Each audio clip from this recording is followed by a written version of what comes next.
تمسكتم بهما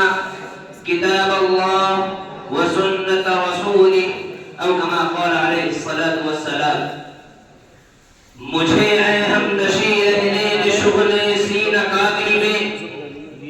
مجھے اے ہم نشی رہنے شغل سینہ کابی میں کہ میں داغ محبت کو نمایاں کر کے چھوڑوں گا جلانا ہے مجھے ہر شمع دل کو سوز بنہا سے جلانا ہے مجھے ہر شمع دل کو سوز بنہا سے تیری تاریک راتوں میں چراغاں کر کے چھوڑوں گا اسٹیج پر جلوہ افروز علماء کرام عزیز ساتھیوں اور حضرات احترام ابھی میں نے جو آیت کریمہ تلاوت کی ہے جو حدیث پاک پڑھی ہے ان دونوں کا تعلق براہ راست ہمارے ہادی اور رہبر امیر و مرشد محسن عالم صلی اللہ علیہ وسلم کی حیات طیبہ سے اللہ تبارک و تعالی نے اس آیت میں مسلمانوں کو دنیاوی زندگی گزارنے کا ایک طریقہ اور ایک ڈھنگ بتلایا ہے فوز و فلاح کا ضامن ایک فارمولہ ہے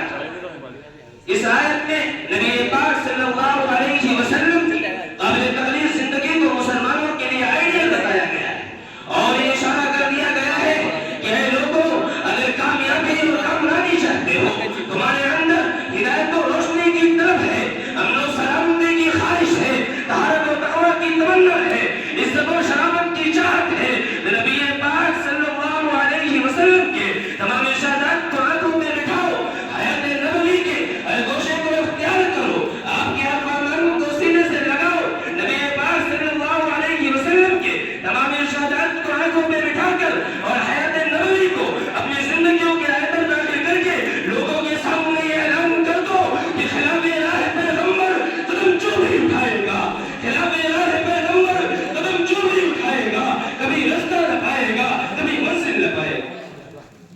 پوری اسلامی تاریخ گواہ ہے کہ جس وقت آپ صلی اللہ علیہ وسلم نے اس دنیا رنگ و بو میں آنکھیں کھولی پوری دنیا تاریخ و ظلمت کے گھٹاٹوپ اندھیرے میں ڈوبی ہوئی کفر و شرک بس پر اقتدار تھا جہالت و لاعلمی کا دور تھا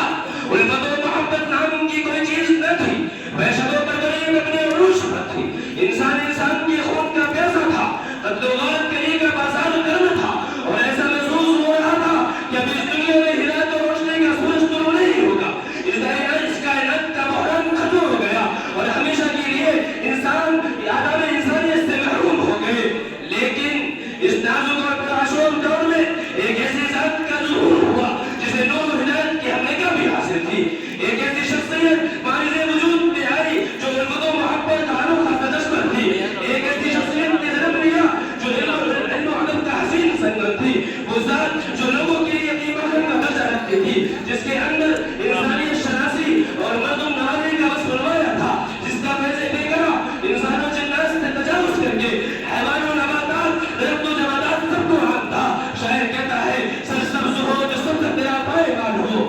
سرسبز ہو جو سبز تیرا پائیمان ہو بیٹھے تو جس شجر کے درے وہ نہال ہو چنانچہ آپ کے آتے ہی تاریخ ظلمت کا خون ہو گئی کفر و شرک کا خاتمہ ہوا جہالت و خاطی نے راہ فرار اختیار کیا رشد و ہدایت کا نیا دریا روا ہوا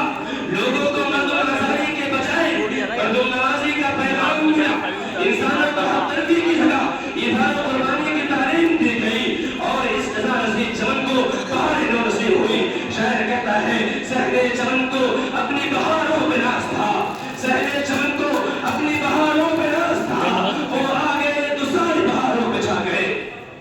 اور دنیا نے دیکھا کہ جو لوگوں کی اس دامن ہدایت سے وابستہ ہوئے وہ زندہ جاوید ہو گئے جنہوں نے اس وقت جگہ میں تعلیم پائی وہ نبی پاک صلی اللہ علیہ وسلم کے سچے جانشین کہلائے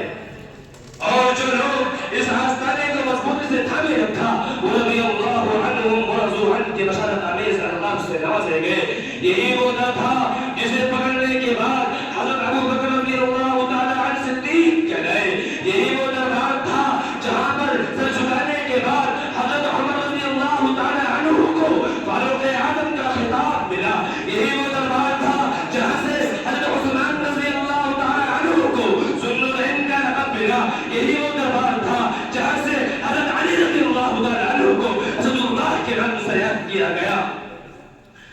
لوگوں نے دیکھا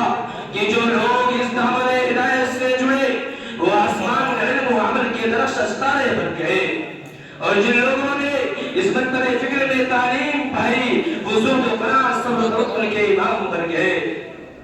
میں شعر کے ساتھ اپنے تقریر کو ختم کرتا ہوں کہ محمد کی محبت دین حق کی شرط اول ہے، محمد کی محبت دین حق کی شرط اول ہے، اسی میں ہو اگر خامی تو سب کچھ نامکمل ہے۔ وآخر دعوانا الحمدللہ رب العالمین۔